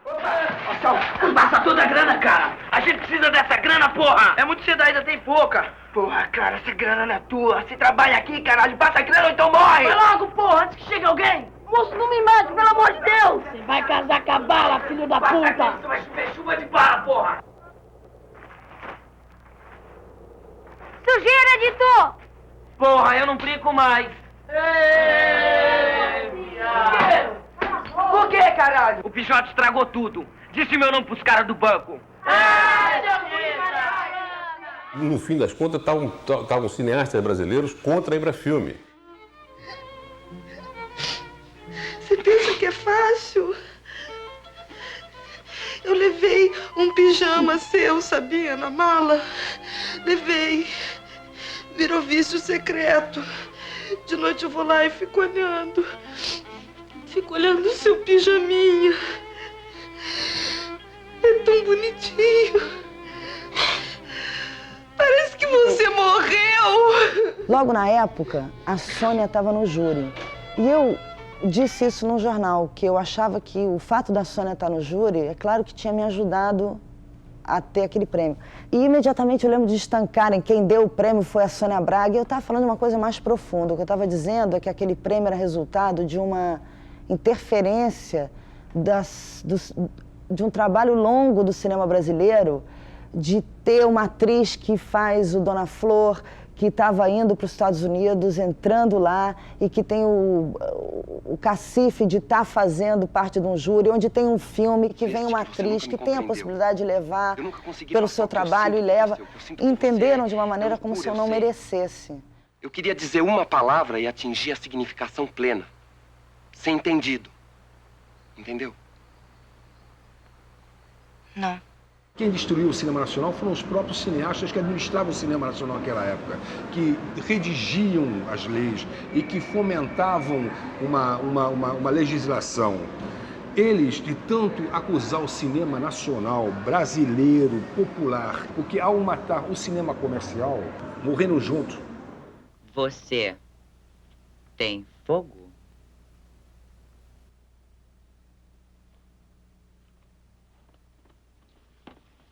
Oi.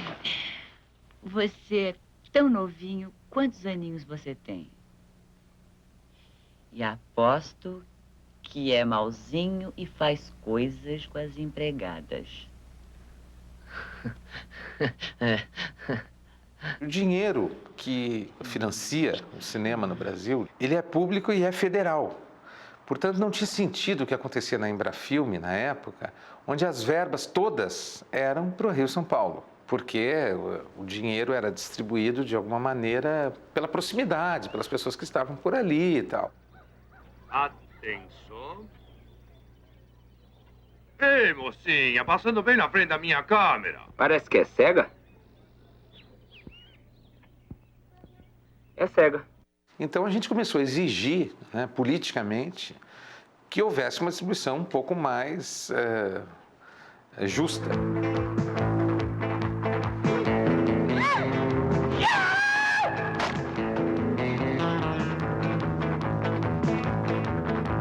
Cabo! Cabo! Vai lá. É o preso da cela 4. Vai lá. Quer falar com o senhor, meu cabo? Vai lá, vai lá. Ele disse que vai armar um escândalo, que vai começar a gritar. Aliás, já começou e é um negrão desse tamanho, parece King Kong. O cineasta que não gostava da Embrafilme porque não era contemplado com financiamento. O cineasta que era contemplado, mas metia o pau na Embrafilme porque não queria aparecer cooptado pelo governo militar. A imprensa que metia o pau na Embrafilme porque era a única coisa que ela podia falar. Você vai embora com ele? Vou. Daí. E eu? Se vira. Vagabunda. Velho corno. Fora dessa casa, os dois! Já falei pra sair! Ai, meu Deus, minhas coisas! Fica bom comigo! Vocês vão ver só. Quando meu pé sarar, eu vou atrás dos dois! E explico os dois com o facão! Sério! Todos esses fatores acabaram por destruir a Embrafilme. Os meus sucessores não podiam fazer nada. E quando ela acabou, quando o Collor chegou, ele deu um peteleco e acabou a Embrafilme. Ele tinha dito que realmente ia retaliar a classe. Ele sabia que a única classe que descaradamente não apoiou e declarou foi a classe de cinema. No ano do Collor fizemos uma única festa. O que manteve a chama do cinema acesa foi o curta-metragem. Foi o curta-metragem que não nasceu só no Rio, mas a resistência à ditadura e aos desmandos políticos todos nasceram com os curta-metragens. A gente se cotizava, fazia rifa, pedia dinheiro emprestado, fazia qualquer negócio para tentar fazer um filme, né? Fazer uma pastinha, saia vendendo patrocínios, né? Para fazer, o que a gente conseguia fazer era os curtas. A gente já tinha um desejo de fazer longa-metragem, mas começamos pelos curtas. O lucro, que já foi proibido aos católicos, hoje é livre para todos os seres humanos. O lucro de Dona Nete é pequeno se comparado ao lucro da fábrica, mas é o suficiente para ser trocado por 1 quilo de tomate e 2 quilos de carne, no caso, de porco. O porco é um mamífero, como os seres humanos e as baleias, porém quadrúpede. Serve de alimento aos japoneses, aos católicos e aos demais seres humanos, com exceção dos judeus. Quando eu fiz o Ilha das Flores, o cinema brasileiro acabou, foi o Collor, né? Então, era assim, agora talvez eu consiga fazer um longa, mas agora não só eu não consegui fazer um longa, como ninguém mais conseguiu fazer longa algum, né? E aí eu fui chamado para fazer um filme nos Estados Unidos. Em 89, eu disse, gente, isso aqui é uma salvação. Então eu agarrei essa oportunidade, sabe, com toda a força que eu podia, porque, né, as pessoas estavam mudando de profissão. O Jabor foi ser jornalista, o Sérgio Toledo foi ser corretor imobiliário, sabe? Diretores bem-sucedidos tiveram que mudar de profissão para sobreviver. E nessa perplexidade com os rumos que o cinema estava tomando, e nesse impasse, a gente achou que podia fazer, a gente deveria de qualquer maneira fazer um filme. E escrevemos um pouco o Sampaco pensando nisso, um filme possível de fazer sob o ponto de vista da produção. Essa vida é uma merda, mas eu não tô afim de morrer ainda não, viu? Que conversa fiada é essa, Gold? Tô querendo saber se tu faz o jogo aí pra mim. Olha, se você quer passar a perna no velho, inventa outra coisa, porque roubar essa pedra pode ser uma fria, mais uma fria. A quebra de 90 não durou muito. O cinema voltou logo a existir, né? E o cinema brasileiro tem uma vitalidade inigualável. Muita gente nova, muita vontade de fazer cinema. Isso que é importantíssimo, mais do que qualquer lei. A lei de incentivo, ela vem mudar essa ótica dentro do mercado. Em que sentido? Na medida em que ela faz do produtor um captador. Dependendo de como ela atender, eu vou saber se dá pé. Se ela disser que Gabriel, aí pronto, pode esquecer. Agora, se ela disser, oi, Gabriel, aí bom, tem jogo. Existem 3 tipos de alô. Se ele disser, alô, oi, tudo bem? Aí é caso perdido. Se ele disser, alô, oi, Luísa, tudo bem? Aí dá para seguir conversa. Agora, se ele disser, alô, Luísa, tudo bem? Aí ele se entregou. E basearam tudo nessa lei de incentivo fiscal, na famosa Lei Rouanet, lei do audiovisual, que é simplesmente uma lei perversa. Eu sempre achei isso, burra e perversa. É uma lei feita para que o Ministério da Cultura possa se omitir da sua existência. Ele passa a sua responsabilidade para a mão dos empresários e não há ninguém que entenda menos de arte e cultura do que um empresário. Ninguém. Só dá muita folga para esse moleque, viu? Faz 5 anos que ele tá de papoar só com essa história de filme. Agora, dinheiro que é bom aqui, ó. Queria ver se não fosse eu. Pra trazer comida aqui pra dentro dessas casas, o que vocês iam estar comendo? Aquele monte de jornal velho que a senhora guarda com uma foto do artista aí? Um monte de papel velho que não dá pra limpar o rabo. Antônio Carlos, não seja mal agradecido. Nós só temos essa casa por causa dele. Foi com o dinheiro do filme, dinheiro dele. Se não fosse isso, o senhor ia estar dormindo debaixo da ponte. Não se esquece disso nunca. E por causa disso, ele vai viver às minhas custas o resto da vida. E eu ainda tenho que agradecer a Deus por ter tido um irmão artista que me deu essa maravilha de casa pra morar. Deixa, mãe. Isso é inveja. Olha, sem incentivo, sem uma vontade do governo de investir e apoiar o investimento, o cinema brasileiro está morto. Quer dizer, nós não podemos competir com uma indústria que é, de certa forma, muito pesada como concorrente, que é a indústria do cinema internacional, principalmente americana. Your name is... Seu nome é... Meu nome é Sargento Frank Donovan, da U.S. Navy. Pronto. Bravo. You. Meu nome é Thomas Browning. You. Meu nome é Robert Collins, de América do Norte. Filho da puta. Filho da puta? Filho da puta? Son of a bitch. Son of a bitch. Filho da puta. Filho da puta, son of a bitch. Son of a bitch. Filho da puta. Filho da puta, son of a bitch. Son of a bitch. Filho da puta. Filho da puta. O cinema americano chega no Brasil já pago e famoso. O cinema brasileiro, para ser produzido, é caro e desconhecido. Mesdames et messieurs, je suis très fier de présenter à la crème des artistes parisiens un monument de mon pays, un portrait du Brésil. Mes amis, la feijoada.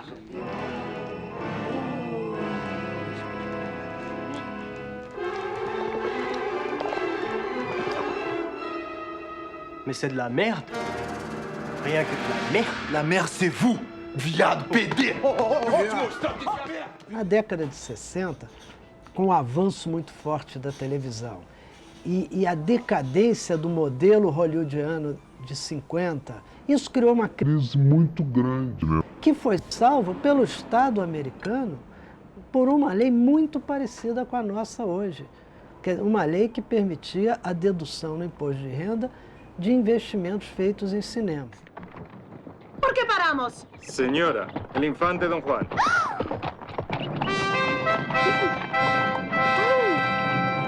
Estoy bien, Francisco, estoy bien. Hermosísimo. Bem-vindo ao Reino de Portugal, infanta. O Calota é um filme que não tem lei nenhuma. Ele é um filme absolutamente patrocinado com dinheiro de marketing das empresas. Ele é um sucesso que comprova que também você pode investir um dinheiro de uma empresa, que é um dinheiro que você jogaria numa revista, né, num anúncio, numa revista semanal, num filme, e que esse filme pode ser eterno.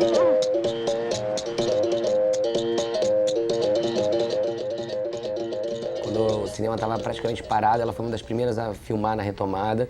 E ela fez um modelo de lançamento em que ela trabalhou igual teatro. Ela foi lançando o filme cidade a cidade. Isso custou um ano da vida dela, mas eu acho que foi extremamente benéfico para o cinema brasileiro. Ela fez 1,5 milhão de ingressos. O Alto fez o mesmo número de espectadores que a Carlota demorou 1 ano para fazer. O Alto fez em 6 semanas.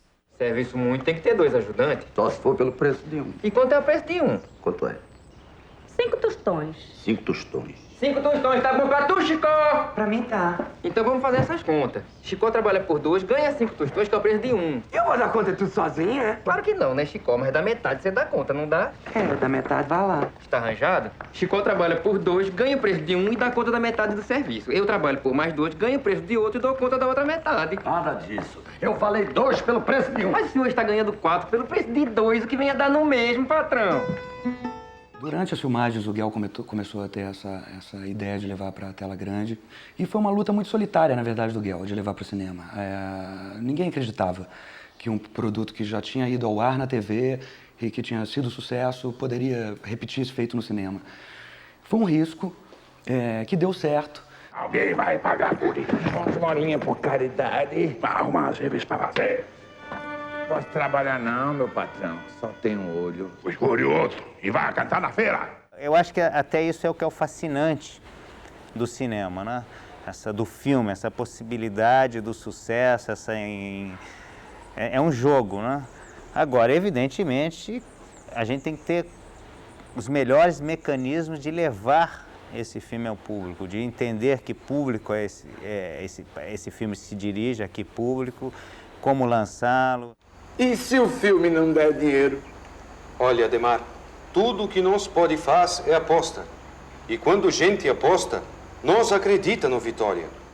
Me parece que o que vem ao público, ou ao grande público, que as pessoas realmente tomam conhecimento, são essas obras politicamente mais corretas ou obras que chacoalhem menos os sistemas e artistas que produzem com mais cuidado, enquanto que os mais radicais, os mais xiitas, os mais ensandecidos, produzem com menos facilidade e são menos vistos, uma vez que as leis de distribuição, essas então, são bastante injustas. Fracassado, sem futuro. Vitor!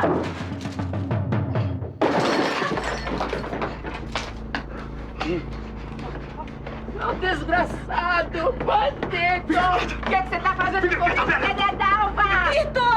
Solta, bandido, me solta! Me solta! Ficou louco você? Onde é que isso vai parar? Onde é que isso vai parar? Mãe!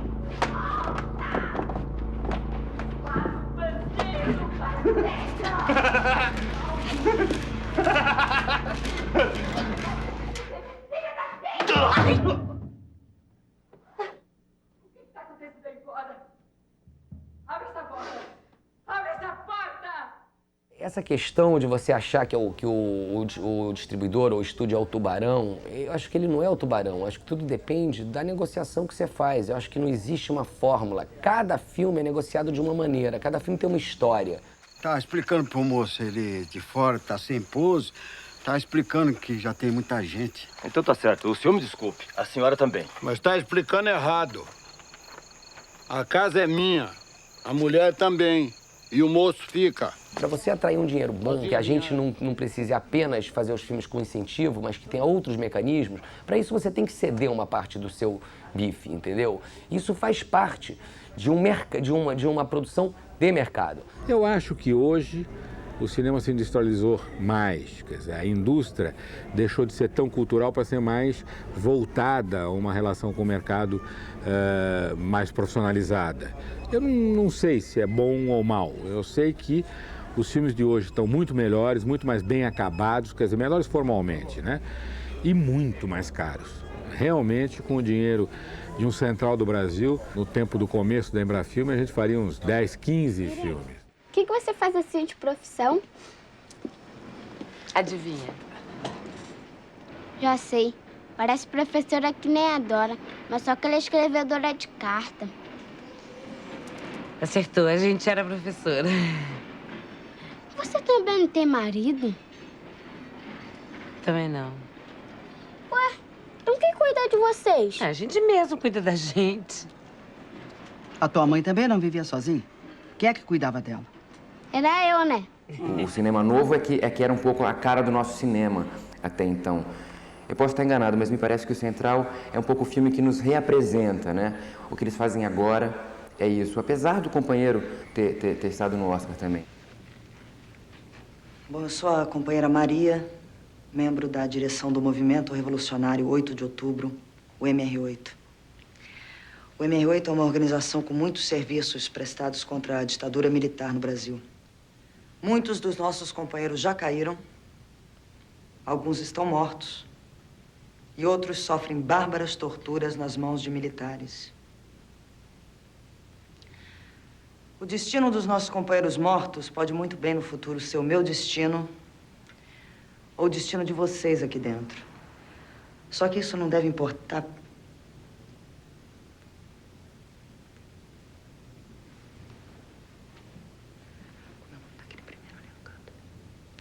Paulo. A importância de um filme brasileiro ao Oscar, eu acho que é mais de dar confiança ao cinema, de levar público ao cinema, público brasileiro, né? Porque o cinema ele fica muito desacreditado também, né? Muita gente fica dizendo, filme brasileiro eu vou pegar em vídeo ou então não vou nem ver. E eu acho que isso dá uma credibilidade, dá uma qualidade também. Se ele está lá concorrendo é porque tem qualidade para isso.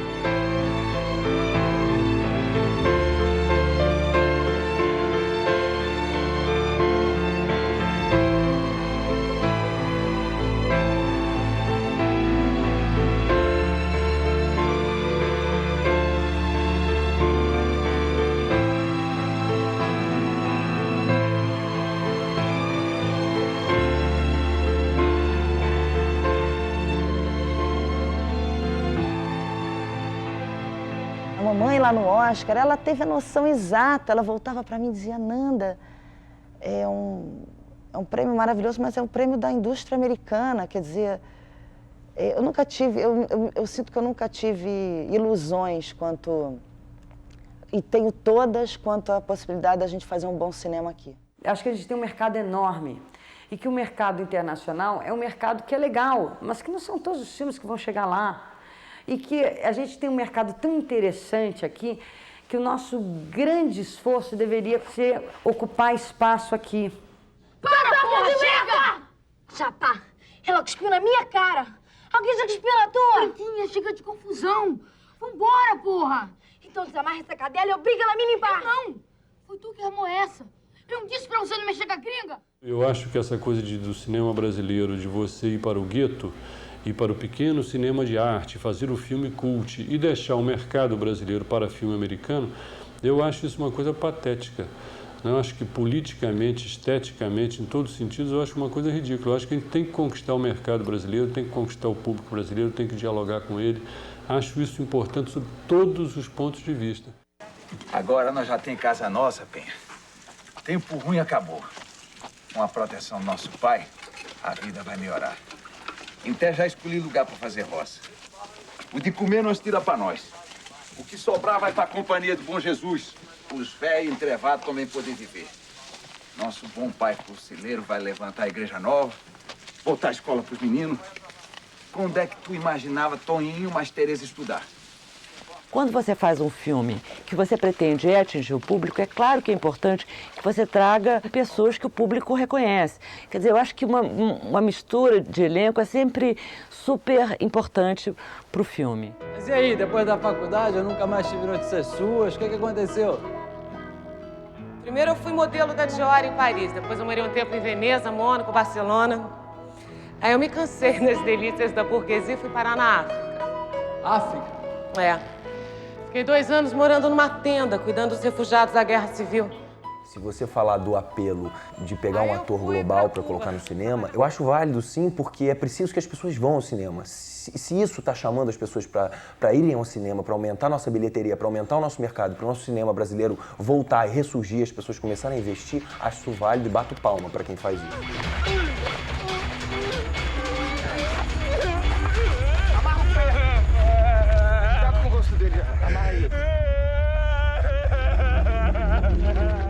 Eu acho que a televisão não é sempre, mas ela oferece oportunidade para que você se aprimore sim como ator, até porque, e para cinema, até porque, por mais que você não queira, você está trabalhando para aquela maquininha ali, é para uma câmera.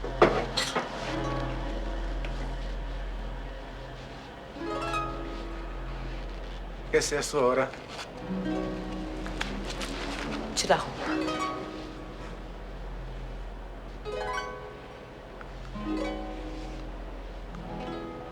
¿Qué es eso? ¿Ah? Tô mandando. Tira a roupa. Nena, eso no es juguete para ti, vale, dámelo. Engraçado. Vocês homens não adoram ver uma mulher tirando a roupa? Então, tira a roupa, anda. Tô mandando. Eu acho que sempre que houver a troca de conhecimento, de experiências dessas áreas, diferentes áreas, todo mundo lucra. Então eu acho que a alta tecnologia, alto profissionalismo da publicidade no cinema, talvez dê um ritmo que é interessante. O próprio tratamento, o rigor plástico, o rigor formal, também nos coloque num outro trilho que determine uma outra linguagem, um outro cinema. Você sabe muito bem que eu sou contra quem só fala. E você sabe muito bem também que eu acho que quem tem um filho já tem que fazer alguma coisa por esse país.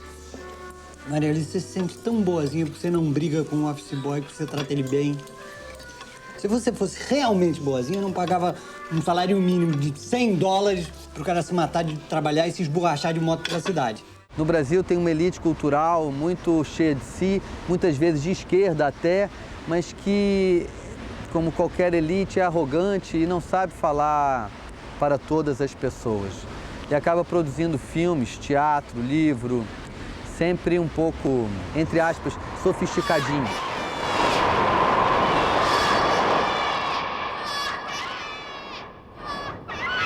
Eu acho que o povo é sábio e que o cinema brasileiro deveria ser tão espontâneo e tão natural quanto o samba, quanto o maracatu, quanto o futebol, quanto todas essas manifestações que a gente reconhece como absolutamente espontâneas da gente brasileira. Que isso, hein? Que maravilha, hein? Arte pura, primitiva. Tem uns filmes que são o entretenimento mesmo, sabe? Não quer dizer que eles sejam rasos. A gente tem que ter esses filmes também que você vai comer pipoca e vai assistir o filme e tem muita música e tal, coisa que, né, que faça você ter um prazer da diversão. Você está muito radical. Radical? É, radical. O Gil que você gosta, não gosta? Sim, Gil. Então o Gil diz, ame-o e deixe-o viver. Ame-o e deixe-o sentir. Na verdade, ele quer dizer, ame-o e deixe-o foder em paz. Foder em paz.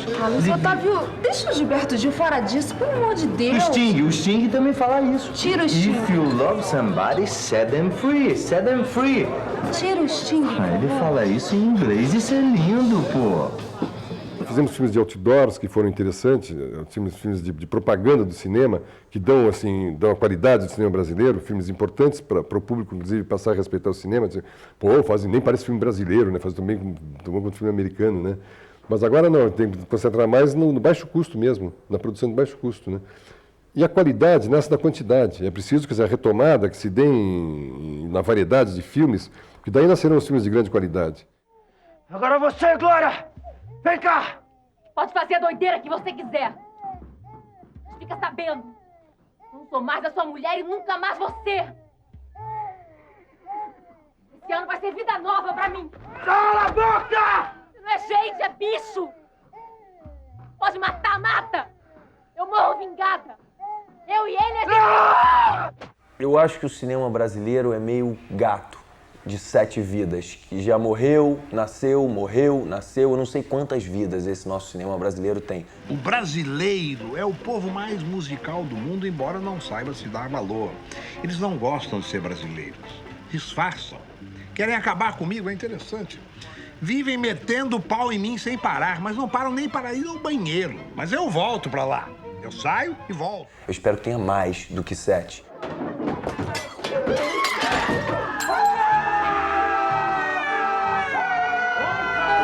O cinema tá vivo.